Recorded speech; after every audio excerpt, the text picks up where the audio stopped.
update lang po tayo about sa Dolomite. Tuloy-tuloy na po ba ang ating pagpapaganda at mas lalong magkikinang ang ating mga mata sa masisilayan natin sa susunod na taon about sa Dolomite Sand? At may isa pa po akong katanungan kasi po yung dagat ngayon ay nag-iiba yung kulay ng tubig, and then minsan po dumadami po yung mga isda sa tabi. May idea po ba tayo doon?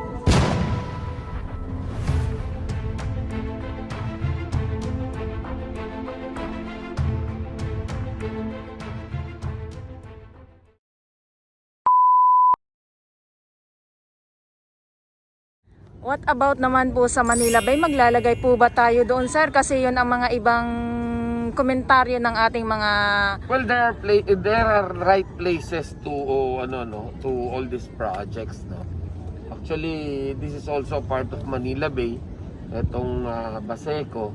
Kung kaya dito natin na naman nilalagay yung mga mangrove, hindi naman bagay yung mangrove na ilalagay mo roon sa Baywalk area. Yes. So, nilalagay sa ayos siyang kung saan pinaplano. But telling us kung ano yung gagawin when it comes to mangrove, marami na po tayong nagawa. Sa DNR, marami na nagawa ang ating pong kagawaran. We're in different places po yan, sa Pampanga, sa Bataan, sa Cavite. Marami na po tayo na pagtaniman ng mga mangrove, and we're looking forward na mas marami pa tayong lugar na mapagtaniman niya. Yes, ayan. So, what about naman po? Update lang po tayo about sa Dolomite. Tuloy-tuloy na po ba ang ating pagpapaganda at mas lalong magkikinang ang ating mga mata sa masisilayan natin sa susunod na taon about sa Dolomite Sand? At yung iba naman ay tutulo yung luha nila. Well, as of now, wala pa naman yung Dolomite, no? Kasi we're still cleaning up the bay. Opo. Inaano pa siya, dinidredge pa siya, tinatanggal pa yung mga silt, no? Yung mga burak sa ilalim, yung mga basura. Although sa ibabaw wala ka na makikita basura, pero ilalim yan marami pa rin. So nililinis yan, after that lalagyan niya ng black sand, pero yung sa ibabaw niyan sa 1 meter, yun lang yung Dolomite. But as of now hindi pa naman kailangan. Hindi pa naman kailangan. It will take us time pa bago maka-order ulit. Maka-order? Talagang wala pa. Pero ang bago po natin pagkukuhanan sa Cebu pa din po ba? May idea na po ba tayo? We have no idea. It's the problem of the contractor already. Sila actually under sa jurisdiction pa lang ng contractor yan, and sa tingin natin medyo matatagalan pa yan. Matatagalan pa po talaga. Ayan yung si Benny Antiporda. Thank you so much po at napaunlakan nyo po ang aming panayam ngayong umaga. Ayan. Ayun, Yusek, meron lang po akong tanong. May alam po ba kayo kung ilan lang po yun yung coliform level ng tubig sa Manila Bay ngayon? Well, medyo bumaba na siya, pero again fluctuating siya, no? Of course, because of the weather. But again, kapag fully operational na lahat ng ginawa dyan sa Manila Bay, especially dyan sa Baywalk area, we're expecting na ma-reach din natin yung standard level. Ayan, yung standard. May isa pa po akong katanungan kasi po yung dagat ngayon ay nag-iiba yung kulay ng tubig, and then minsan po dumadami po yung mga isda sa tabi. May idea po ba tayo doon? Well, yung yung napapansin natin, no, na pagdami ng isda na malalaki. Yes po, yes sa po. Pampang, yun ay pagpapatunay na talagang lumilinis na yung tubig natin, and of course nabubuhay na sila, and at the same time nakikita nyo naman ang dami ng mga ibon, no? Yes po, yes. Na lumilipad dito sa Manila Bay. It means marami talagang isda, and doon naman sa nag-iibang kulay, well,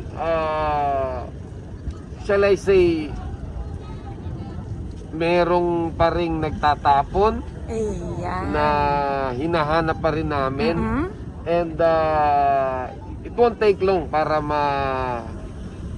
mahuli namin sila at makasuhan. Ayun na. So yun na nga yun, no? Kasi yun din ang sabi ng ating ilang mga viewers na meron po talagang nagtatapon sa Baywalk, kaya nag-iiba daw po talaga yung kulay. Pero alam mo yung iba, no, unintentionally, all they thought na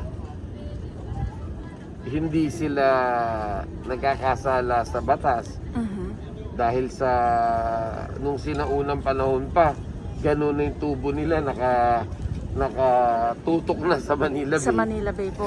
Siguro it's about time they revisit their yung mga pipings para malaman nila kung saan talaga nakatutok yung mga water discharge nila, kasi doon naman talaga natin makikita kung sino yung mga may pagkakasala dyan at makakasuhan natin in the future.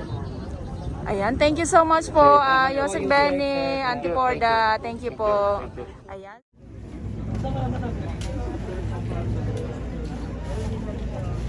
Ayan po, no. So narinig nyo naman from Yosek Benny Antiporda ng DENR na dati ang lugar na ito ay halos natabunan na din ng basura, pero syempre ayan, talagang pinagtiyagaan linisin at kita nyo naman nabubuhay na ng maayos yung mga mangroves, yung mga isda ay buhay na buhay. Yan, at syempre tuloy-tuloy pa rin ang ginagawa nila kasi meron pa mga konting kalat dyan sa ilalim, pero tuloy-tuloy pa rin po yung ginagawa nilang paglilinis. Yan, meron tayong mga dito, DNR, Estero Rangers, ayan, MMDA, Baseco Beach Warriors. Ayan, at syempre katulong din ang DPS Baseco Beach Warriors po, no.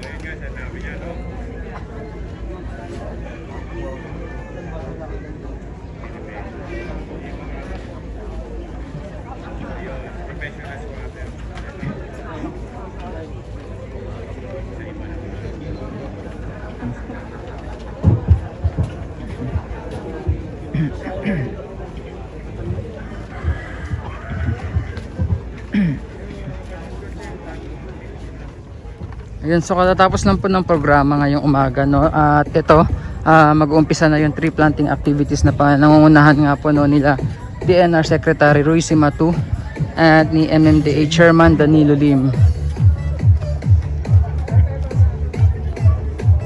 So andyan na po sila sa area.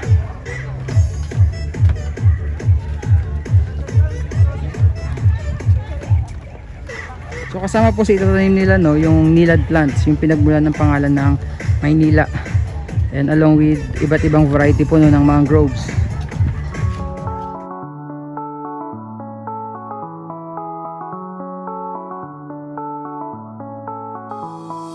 Vive, la vida solo es una y es lo que el corazón pide. Esta noche te vienes conmigo pa' que no la olvides. Sentaditos en la arena y tú bailándome sirena. Esta noche somos tú y yo. Dale rumbo, mami, con esa booty dueña del party. Yo sé que tú estás puesta para mí. Somos dos animales en este safari, yeah.